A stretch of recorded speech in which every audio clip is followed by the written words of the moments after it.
Everyone, this is Tim from Your Six Studios. Today in this video, I'm going to show you how to format your SD card on your Samsung phone. So what we want to do is swipe up from the bottom, go to search, type in files. Then we're looking for My Files. Then we're going to see our SD card at the bottom.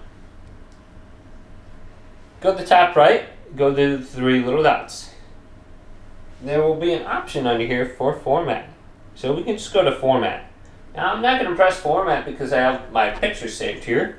So you can just format it and it's going to delete everything off your Samsung phone. So you can then create a folder. After you do that, create a folder right here. And then you can maybe customize this or make it like for your folder, like your photos or something like that.